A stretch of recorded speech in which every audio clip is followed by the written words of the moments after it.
Hi, computer science students. This video is all about how to do the flowcharts. So I have a flowchart example here that you can look at. I'm going to show you how you can make that on your computer. So if I go to Chrome, you can see the examples here. Cool. But what we're going to do is we're going to go to what is called diagrams.net. So diagrams.net. Okay. And it's kind of like a drawing tool. I use it for the seating charts in class. It's nice for a bunch of things. But you can go there. You can also, it's also called draw.io if you want. Once you're at diagrams.net, you can just click Start Now, and it'll open up a new tab for you. Okay. And you just want to make sure you're signed in with your Google account. Your Royal SD Google account will work, and you can create a new diagram. And what we're going to want to do is go to Flowchart.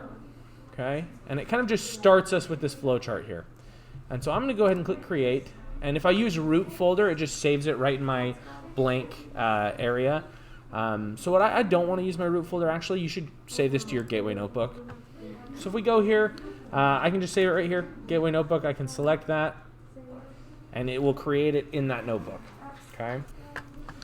And we have some stuff here, which is great. I actually want, with this starting thing, I want to delete this stuff, and this, and this, and this. Okay. So we just have the start of our program, and we have where it's plugged in. Yeah, go ahead. And for our, and then I think I can move this stuff over so it's towards the middle. That should be a little better. Okay. And right, they have a kind of an example situation here. What I want to do is just delete that and say microbit is plugged in. And I spelled microbit wrong, but that's okay.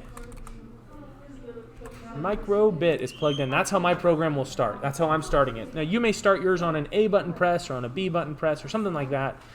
Mine starts when I plug the battery in. Okay? And I can show you my device here. You can see exactly how that works. Okay. Go to face. Mine starts when I take my batteries and I plug it in. Okay? Now, this diamond is where you'll put your sensor, okay? And my sensor is this sensor I made myself, okay? This foil sensor. And so the question that I'm going to ask is the foil touching, okay? When are we able to use the cards? Not yet, not till next week. It's all about the design right now, okay? So, is the foil touching? Awesome. That's the question I'm asking, okay? Now I need to give myself a yes or a no, okay? Now to do that, this is really cool in diagrams. You can see here, you can see these little arrows that come off the side.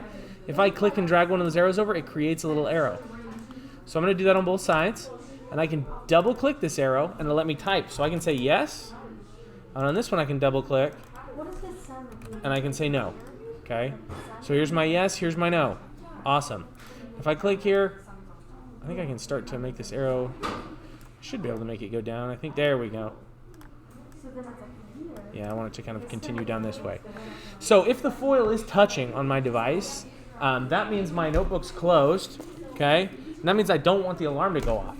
So I can just do a general little square right here. And I can double click on that square, okay?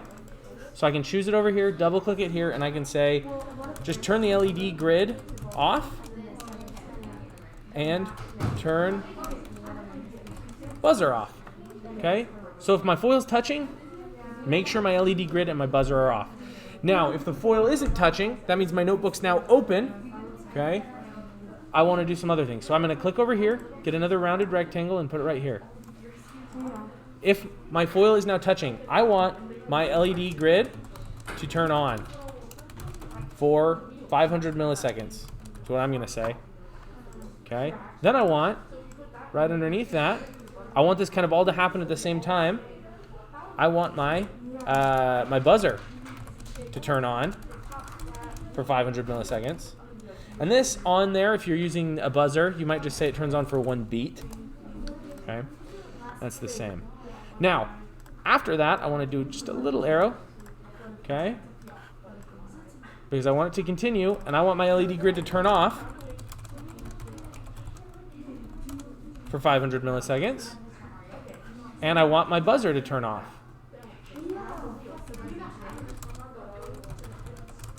for 500 milliseconds or 1 beat. Okay. So that means when my notebook opens, my LED grid turns on and my buzzer turns on and then it turns off, okay?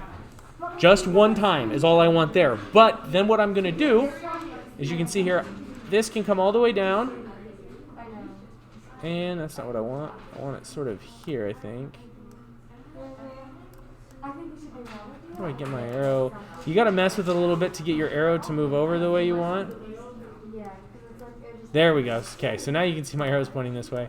And I want it to continue all the way up. And my arrow's gonna go around here. Okay. All the way back to this very beginning. Okay, and then I can adjust this so the lines are straight. Okay. And I want this arrow to continue down into here. Okay. So you can see now. My microbit's plugged in. I ask if the foil's touching. If it is, awesome. We turn our grid and our buzzer off. Okay, and then we loop back around and we check again. Is the foil touching? Okay.